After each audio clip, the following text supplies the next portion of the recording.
Welcome to Greek Orthodox Christian Television. In this program, we will be examining a book that was published by Random House in July of 2013. The book is titled Zealot, The Life and Times of Jesus of Nazareth by Dr. Reza Aslan. Not long after the publication of this book, it became a tremendously successful bestseller.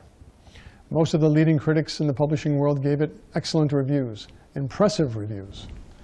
The book has received much media attention and has stirred much heated debate in the press, on talk shows, on blogs, and the author himself has become quite a celebrity. What is this book about? Why is Greek Orthodox Christian Television paying this book any mind? Well, here is what Random House, the book's publisher, says in its publicity material for the book. Balancing the Jesus of the Gospels against the historical sources, Aslan describes a man full of conviction and passion, yet rife with contradiction, a man of peace who exhorted his followers to arm themselves with swords, an exorcist and faith healer who urged his disciples to keep his identity a secret, and ultimately the seditious king of the Jews, whose promise of liberation from Rome went unfulfilled in his brief lifetime. Aslan explores the reasons why the early Christian church preferred to promulgate an image of Jesus as a peaceful, spiritual teacher rather than a politically conscious revolutionary. What Dr. Aslan is saying in this book is that Jesus Christ was a mere man, an illiterate Jewish peasant, and a political revolutionary who was suffering from delusions of grandeur.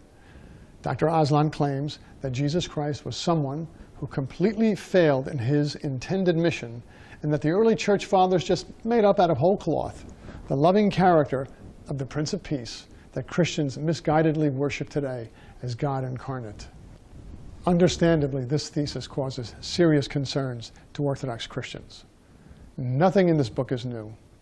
Everything in this book has been said before. The notion that Christ was not really the Theanthropos, God become man, as he is described in the New Testament, has been repeated ad nauseum in various forums for many decades. What is different this time, what is new, is only the amount of attention that this thesis is now receiving. The author himself explains. Upon Jesus over the last 2 millennia, and to try as much as possible to get to the person underneath, the historical person underneath. Now, obviously, this is not a new attempt. The so-called quest for the historical Jesus is a 200-year-old quest. And frankly, at this point, there's very little that can be said about Jesus that hasn't already been said. I mean, maybe we'll come up with some great archaeological find one day, but up to now, thousands of scholars before me have done exactly what I have done. The difference is that I've done it for a popular audience. What I've tried to do as much as possible is to distill these 2 centuries of scholarly work about the Jesus of history into something that's appealing and accessible, which is why everybody hates me. But nevertheless, so what Dr. Aslan himself claims is that he has succeeded in taking an old, convoluted historical idea, watered it down, and made it digestible for the general public's consumption. But the question is, has Dr. Aslan succeeded in proving this stale, discredited, and hackneyed thesis? Let us examine the author's credentials as a scholar of Christian history, since there has been some controversy regarding that. Dr. Aslan himself claims to have a PhD in religion. Well, to be clear, I am a scholar of religions with 4 degrees, including one in the New Testament and fluency in Biblical Greek, who has been studying the origins of Christianity for 2 decades, who also just happens to be a Muslim. So it's not that I'm just some Muslim writing about Jesus. I am an expert with a PhD in the history of religions. In an article from July of 2013 in First Things, titled Reza Aslan Misrepresents His Scholarly Credentials, Matthew J. Frank writes that Dr. Aslan is being dishonest when he claims to have a PhD in religion, because what he actually has is a PhD in the sociology of religion. That's a discrepancy that's not really worth dwelling on. We do not need to question his credentials as a scholar of religion. Reza Aslan is an internationally acclaimed writer and scholar in the history of religions, serving currently as Associate Professor of Creative Writing and cooperating faculty in the Department of Religion at the University of California, Riverside. He holds a bachelor's degree in religious studies from Santa Clara University, a Master of Theological Studies from Harvard Divinity School. I thought that might get some applause. And a PhD in the Sociology of Religions from the University of California, Santa Barbara, as well as a Master of Fine Arts from the University of Iowa, where he was named Truman Capote Fellow in Fiction. So he also has a master's degree in fiction writing. This background may be how he developed the skill to take up the hackneyed thesis of an alleged lack of accurate historicity in the New Testament and make it palatable to the unsophisticated hoi polloi. He does claim that this is why everybody hates him. What I've tried to do as much as possible is to distill these 2 centuries of scholarly work about the Jesus of history into something that's appealing and accessible, which is why everybody hates me. But nevertheless... In the academic world occupied by historians, scientists, archaeologists, theologians, and various other scholars, there is always felt the immense pressure to publish. Publish or perish is a phrase often heard in the granite-structured libraries where these men are often seen hard at work with their noses inside antique manuscripts. Publishing is the only way a historian can make his mark. This pressure must certainly be felt by a historian as much as by a scientist. Similar to how a scientist's ambition drives him to develop a new serum or make a breakthrough in his research, a historian is driven by the need to come up with a new historical discovery or invent, by utilizing the power of his imagination, a novel twist on a well-established version of history. Or he can always take a discredited historical idea or theory and repackage it using his skills as a storyteller. Dr. Aslan does not make his living teaching the history of theology, but teaching the writing of fiction. The temptation to mix fiction with history must be great. Many writers have had extremely successful careers doing just that. Maybe this is what Dr. Aslan has given into. But to be fair, let us hear what the author himself stated when asked about his motivation in writing this book.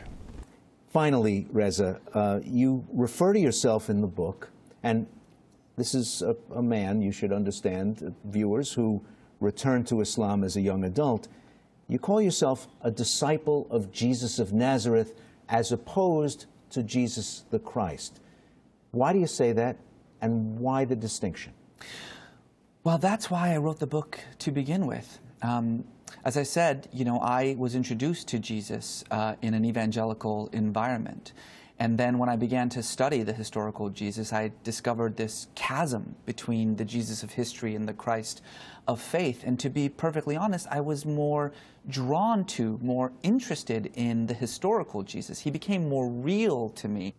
Finally, let me just talk a little bit about why I wrote this book, what my agenda was in writing this book, obviously beyond my secret Muslim agenda to destroy Christianity. There's that. But also, what I wanted to do was, well, twofold in any way. What I wanted to do was give people of faith, like I used to be, an opportunity to make sense of this central paradox of Christianity, which is that Jesus is fully God and fully man. This is a very, very difficult idea to maintain. Oh, and I understand that it's supposed to be a mystery. That's why it takes faith to understand it. I get that. But the problem with that idea, it's the problem that I had when I was a Christian, is that it's impossible to keep those two things together in your mind. The human part of Jesus will always be subsumed by the God part of Jesus. And no matter how hard you try to think about Jesus the man, to think about the suffering that he must have gone through, the fear that he must have experienced, the trials and tribulations that he must have faced, the fact of the matter is that in the back of your mind is this notion that, well, he's God. It's sort of like, I mean, the way that I describe it is that it's kind of like watching a tightrope walker with a net underneath him. So what? You know? For me, the incarnation was Jesus with a net. And what I wanted to do was to give Christians a real, true, honest sense of what it means to say Jesus was also a man. The problem that I always had with Christianity, and what ultimately pushed me away from it, was the notion of the Trinity, was the notion of the incarnation, the idea of Jesus as the literally begotten Son of God, as fully God and fully man. It never made sense to me. The God that I sort of deeply and intimately felt in my heart was a being of divine unity, was a being that sort of encompassed all of creation in a sense. And that's how Islam talked about God.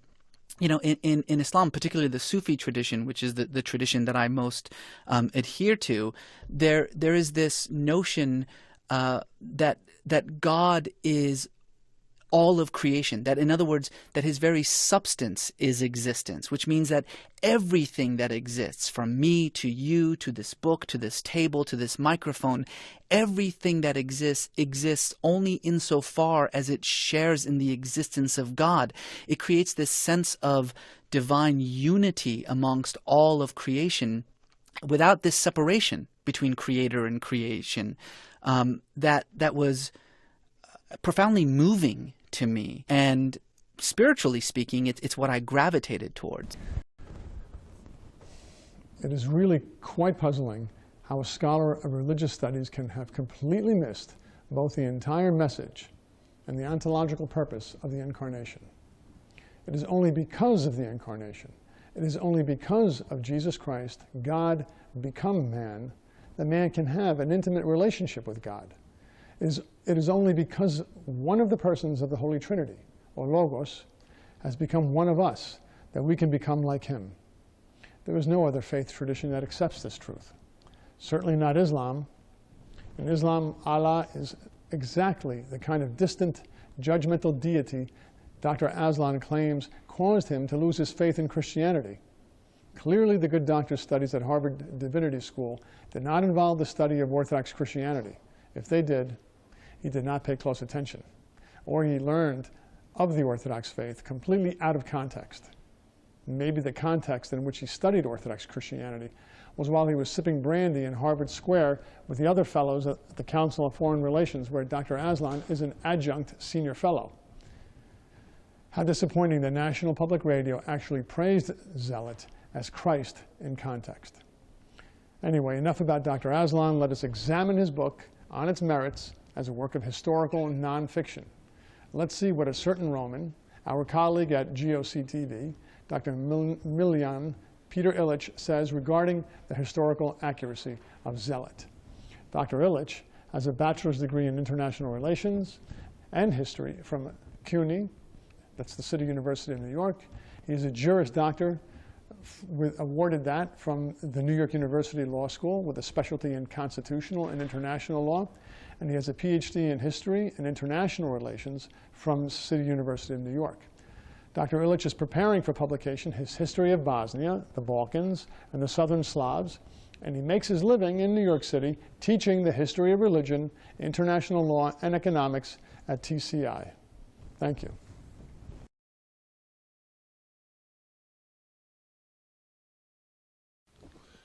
Well, my response to that is that in the teachings of Jesus as we have them in the New Testament, there is no indication that he was a nationalist Jewish revolutionary who would like to establish his own kingdom on earth as an independent state. In fact, he said that my kingdom is not of this world, which, by the way, Aslan mentions in his book, but he totally reinterprets it.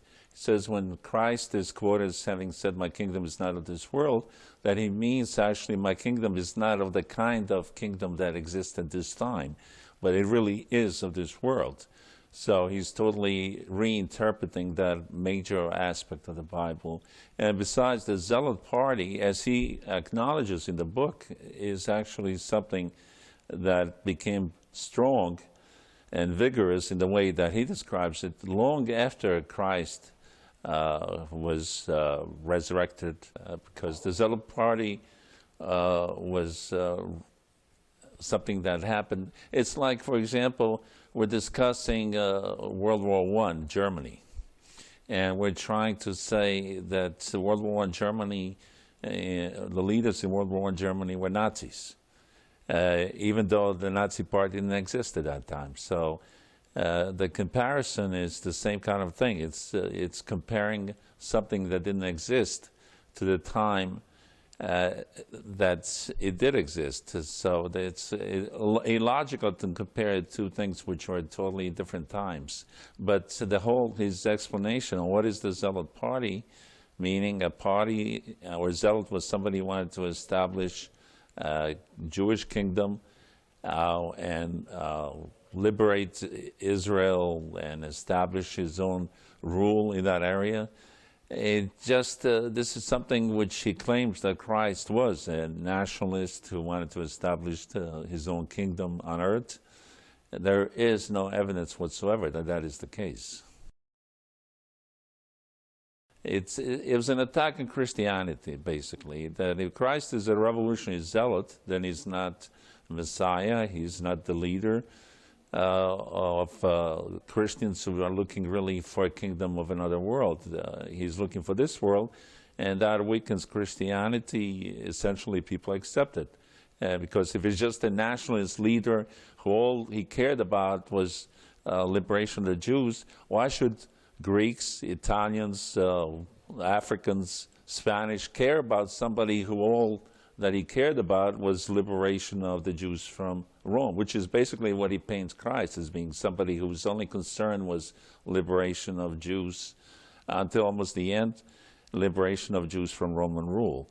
You know, this is, the book, as I see it, is in many ways an assault on the Christian religion, a very shrewd assault on Christianity by trying to undercut many of the basic foundations of Christian belief. Aslan's assertion that we can only understand Jesus by putting him in the same pigeonhole as other notable Jews in his time is on the whole specious, because that assumes that people are all the same in every time, every social context. And history is full of examples of leaders, religious and other leaders, who have challenged the predominant disposition of their times and who are different than many others. And in fact, Aslan's own religion, which he is proud to claim, which is Islam, he is clearly somebody who would not agree that we have to evaluate Muhammad as the same as many other Arab leaders in his time, and that Muhammad is in his book, There's No God But God. He certainly says that Muhammad is extremely unique.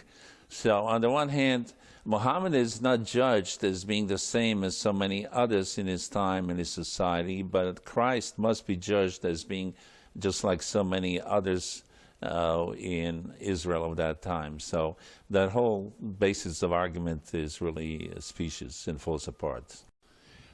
Several problems with Aslan's book, and to really get a contextual idea of the problems, I think we have to compare his book Zealot with his other book, No God But God, which is about Islam, the founding of Islam and development of Islam. And we compared the characters of Jesus and Muhammad, and we compare his analysis of the Quran and his analysis of the New Testament. He accepts Muhammad as a prophet, as a religious leader. There is no interpretation of Muhammad as somebody who was just revolutionary like so many others in his days.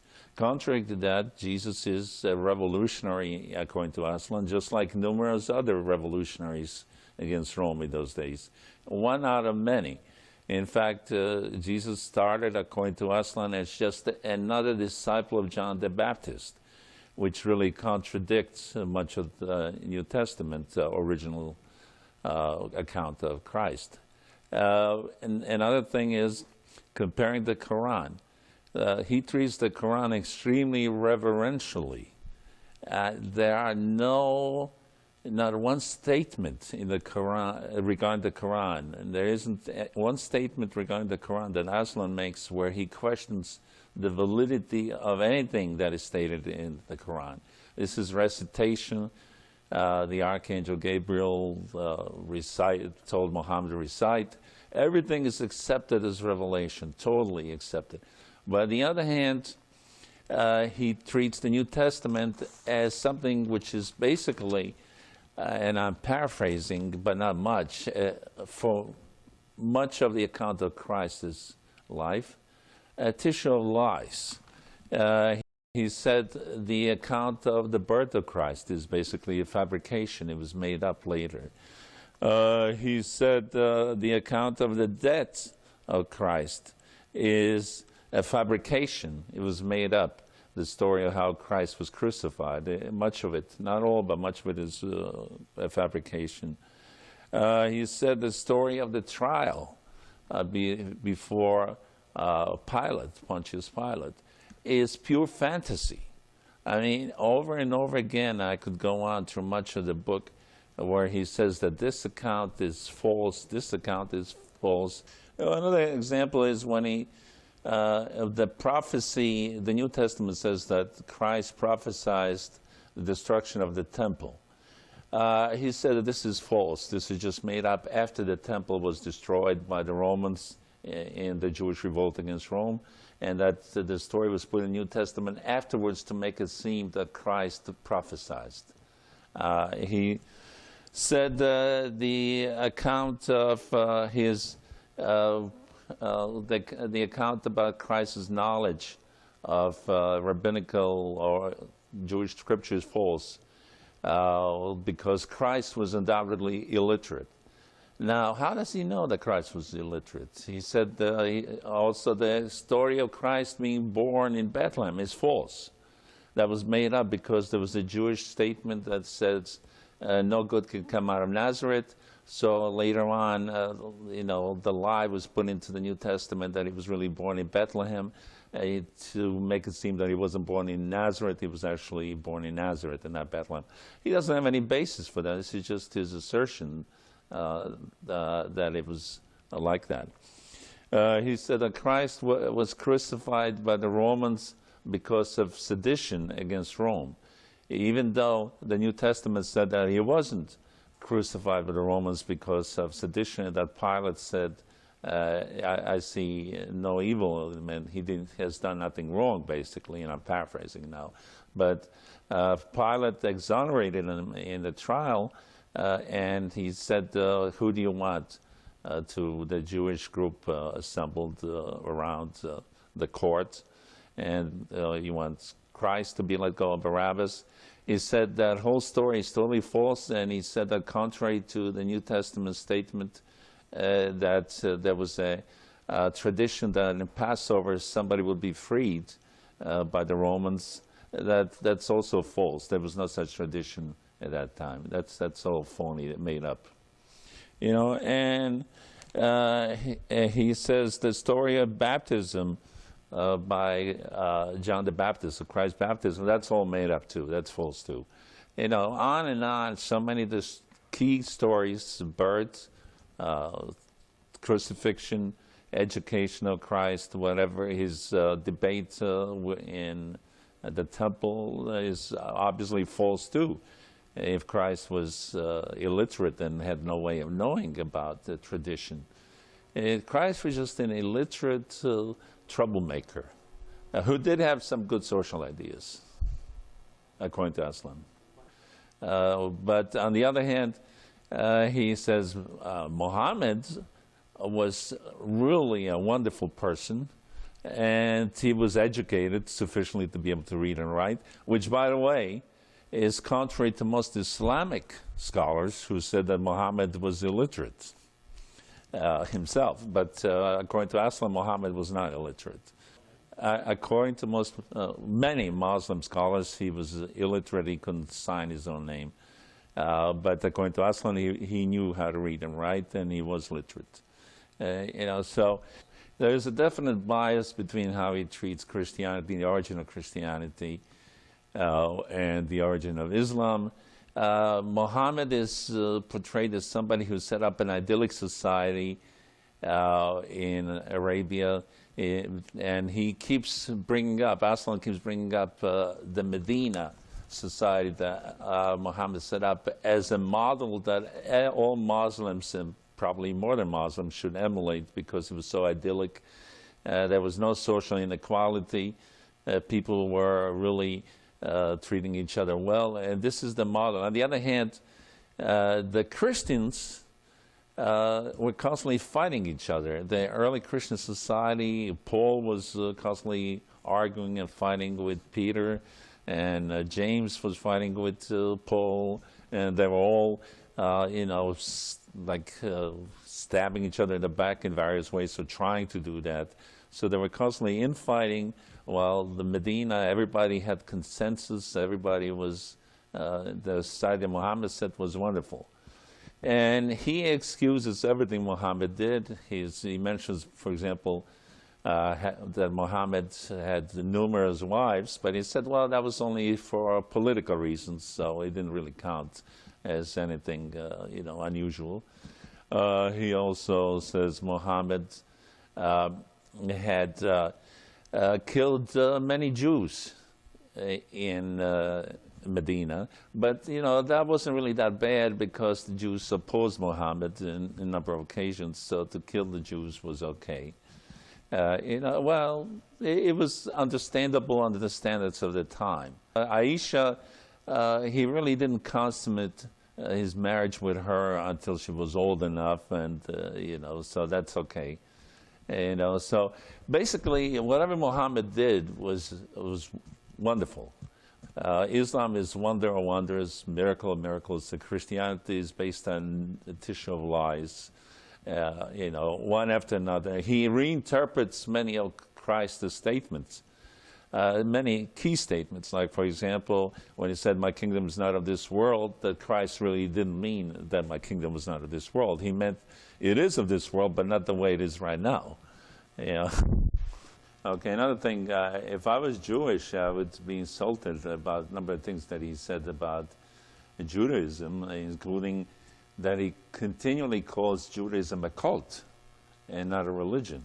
I mean, a cult has some unpleasant connotation to call a religious organization a cult, but over and over he calls Judaism a cult.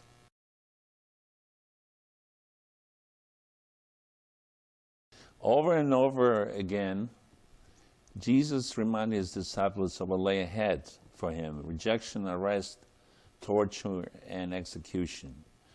It could be argued that the evangelists, who were writing decades after the events they described, knew that Jesus' story would end on the cross in Golgotha, and so they put these predictions in Jesus' mouth to prove his prowess as a prophet.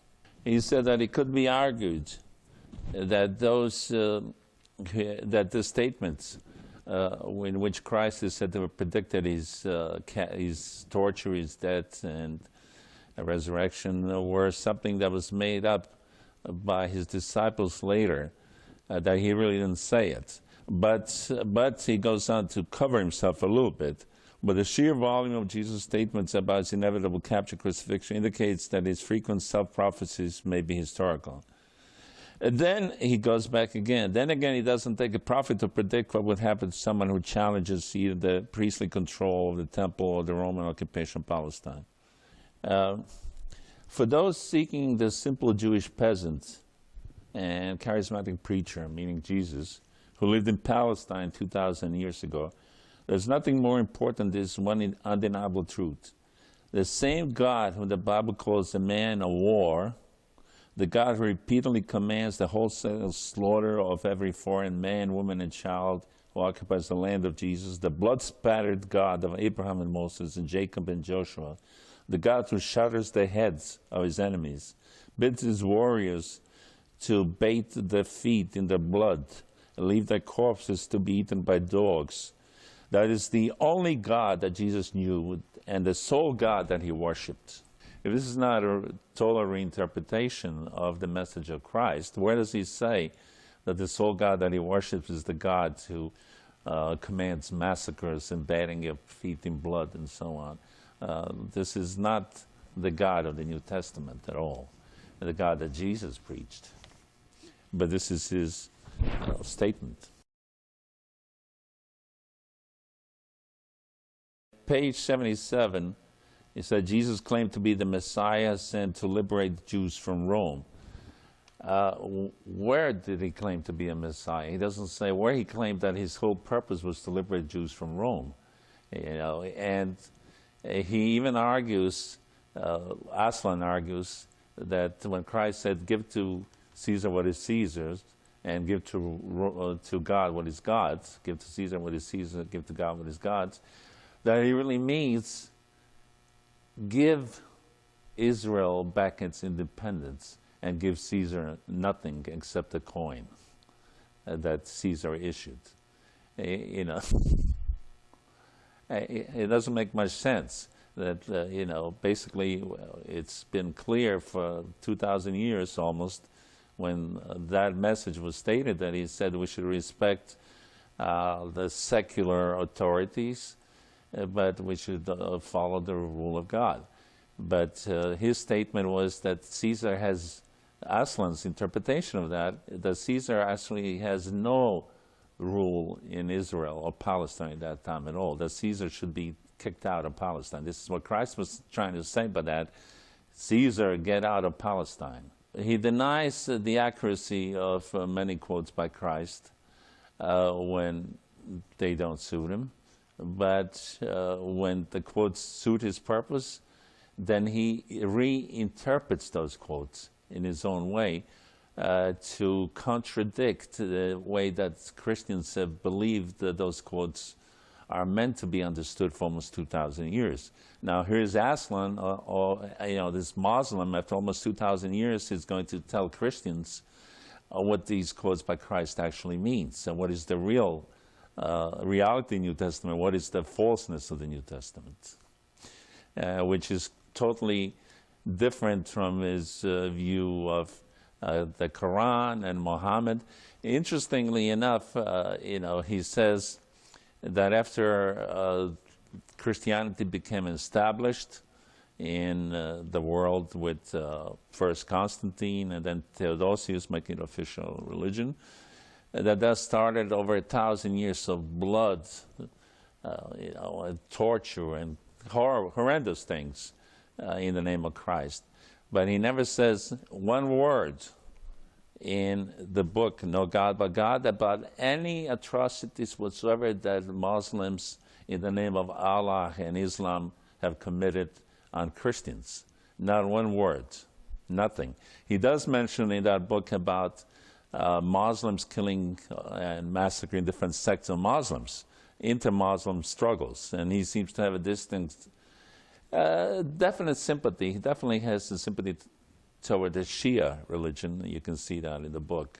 He's from Iran, so he's, possibly a Shia. But nothing in the book indicates any whatsoever atrocities in No God But God. Not one account of any atrocity against Christians. And he claims also, the wonder of Medina under Muhammad, that all religions were totally acceptable and all had total freedom, but, ask the Hindus of India how the Muslims treated them when they took over India, for the most part, in many occasions.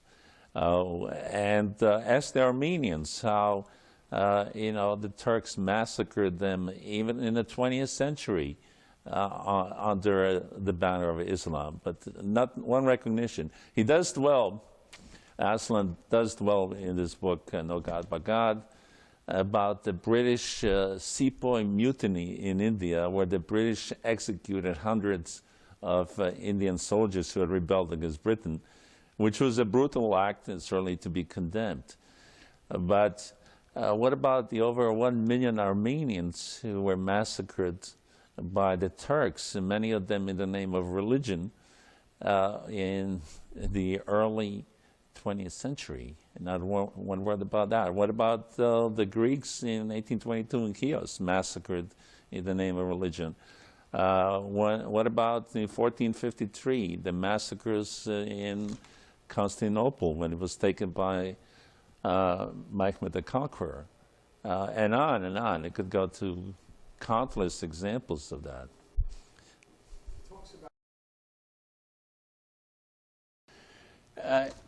He certainly tries to do that, but he doesn't succeed in doing that because, for a number of reasons. First of all, other than the Gospels, there are very few primary sources regarding Christ. I mean, Christ is mentioned in Josephus and several Roman historians, but these references are minor. And other than the Gospels, you might have the Gnostic Gospels, which have not been accepted as part of the Bible, which he does occasionally use, the Gnostic Gospels, which were found later, but very few of them. Basically, his reinterpretation is contextual. He's saying, during the time of Christ, there were many others who claimed to be the Messiah, and most of them failed. And Christ also failed. By the way, he does say in the book that Christ was a total failure as a Messiah in his lifetime. Contrary to Muhammad, in the other book, that Muhammad was a huge success as a religious leader. So it's totally prejudicial in many ways. The story about Christ as reference, page 76 to 77, reference of Christ and the coin with Caesar's image on it. Show me a denarius, Jesus said.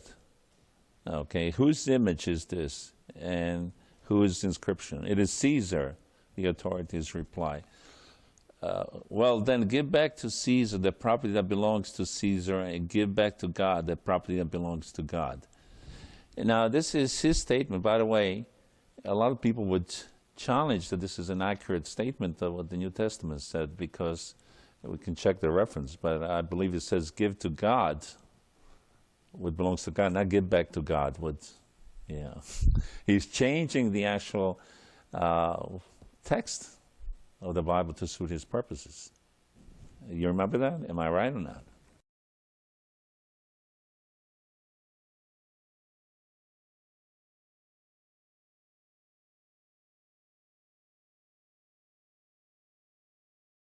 Show me a denarius, Jesus says, referring to the Roman coin used to pay the tribute.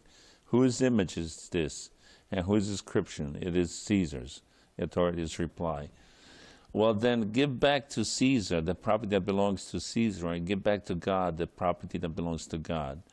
The truth is that Jesus' answer is as clear a statement as one can find in the Gospels on where exactly he fell in the debate between the priests and the Zealots. Not over the issue of the tribute, but over far more significant questions of God's sovereignty over the land. Jesus' words speak for themselves. Give back to Caesar the part that belongs to Caesar. The verb apodidomi, often translates as render into. The meaning of this is that God is to be given back the land the Romans have seized for themselves because it is God's land. The land is mine, says the Lord. Caesar has nothing to do with it. So then give back to Caesar what is his. Give back to God what belongs to God. That is the Zealot argument in the simplest, most concise form. And it seems to be enough for the authorities in Jerusalem to immediately label Jesus as a lestis, a bandit, a zealot. He is reinterpreting the statement. He's changing the quote to suit his purposes, okay, which is falsification, really, But the meaning of that is obvious and it's clear to anybody who has eyes to read and a mind to understand that what Christ is saying here is really obey the secular authorities in their sphere, but obey the law of God in the religious sphere. And that it has nothing to do with the statement that Christ is saying. Christ is saying that the Jews should revolt against Rome and seize Israel back from, kick out the Romans. Clearly, this was not meant to be an incitement to a revolution and get rid of the Roman rule in Palestine, but just the reverse. It was meant to accept the Romans, but on the other hand, obey the law of God as well. And he's falsifying the meaning of this one of the many critical parts of the New Testament. Just like Aslan says, his trial, the story in the New Testament about the trial in front of Pilate is largely untrue. He might have just appeared before Pilate, but that's about it. He says the story of the trial before the Sanhedrin is also basically untrue. He might have just appeared before the Sanhedrin, but that's it. And he says the problem with the scene, we're speaking about the Sanhedrin trial, the problems with the scene are too numerous to count.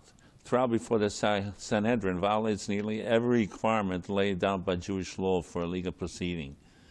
The Mishnah is adamant on this subject. The Sanhedrin is not permitted to meet at night. It is not permitted to meet during Passover. It is not permitted to meet on the eve of the Sabbath. It is certainly not permitted to meet so casually in the courtyard of the high priest, as Matthew and Mark claim. And it must begin with a detailed list of why the accused is innocent before any witnesses are allowed to come forward. The argument that the trial lays down by the argument that the trial laid down by the rabbis in the Mishnah didn't apply in the 30s when Jesus was tried falls flat when one remembers that Gospels are also now written in the 30s. Okay, basically, the Mishnah in which the rule of the Sanhedrin was written is a very complex set of Jewish rules, which did not, like he himself said, apply at the time of Christ. Okay, and he is assuming that it applied even though it didn't apply, that the rules that were set down, written in the Mishnah, were in existence at that time, and is assuming that the rules were inflexible, when in reality they were not inflexible, and in emergencies like this was to the Sanhedrin, they could change the rules to do things which were not usually acceptable. Again, Aslan is just reinterpreting things to suit his own thesis that so much of the New Testament is false and made up to suit the Christian view that has developed later, and essentially that the New Testament is a falsification in large part to suit the church as it developed centuries after Christ. Aslan's book, The Zealot, is a very superficial book to suit the modern Islamist view of Christianity. Essentially, Islam believes that Christianity is something which was distorted. Christianity as it exists now is distorted from the original view of the Old Testament and previously, and it's a falsification in substantial part. So much of it is false, and this is a book which he claims, number one, that many of the major accounts in the New Testament are false, calls them fantasy or fabrication. This is fantasy. A fabrication. The story of Christ's birth is a fabrication. The story of the crucifixion is in large part the fabrication. The story of his trials are substantially a fabrication. On and on, fabrications and fantasies. But he doesn't have any actual convincing arguments why they should be fantasies. He said that they're fantasies that were created to suit the developing church. But he has no proof to prove that they're fantasies. He should have some proof, and his sources are not proof enough. Also, in other cases where he claims that The traditionally believed statements of Christ and the apostles have been wrongly interpreted for 2,000 years. And now, including the statement, my kingdom is not of this world, and give to Caesar what is Caesar, and to God what is God's. That's been misinterpreted. Other statements have been wrongly interpreted as well. You know, to suit, again, the theory that Christ was just another false leader at that time. Essentially, that's what it amounts to. He gives lip service to Christ as a good person, as a good social reformer, who's basically revolutionary at heart, but he doesn't have the guts, possibly, he's trying to imply, that he doesn't have the energy or the spirit or the courage to really fight the Romans, but that's what he really wanted to do, really get rid of the Romans. That's the main purpose of God, of Christ. The main purpose of Christ coming to earth is to try to get rid of the Romans, which is, again, his reinterpretation of the Bible and of the historical Christ.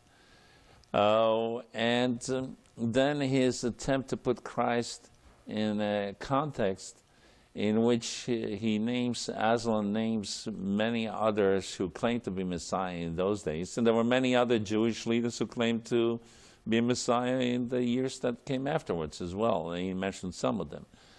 The fact that there are many false messiahs is put in there to indicate that Christ himself was a false messiah. And he does say clearly, Aslan does say that Christ failed as a messiah. He was a total failure as a messiah in his life. That's his interpretation. It's in accord with traditional Islamic views in many respects.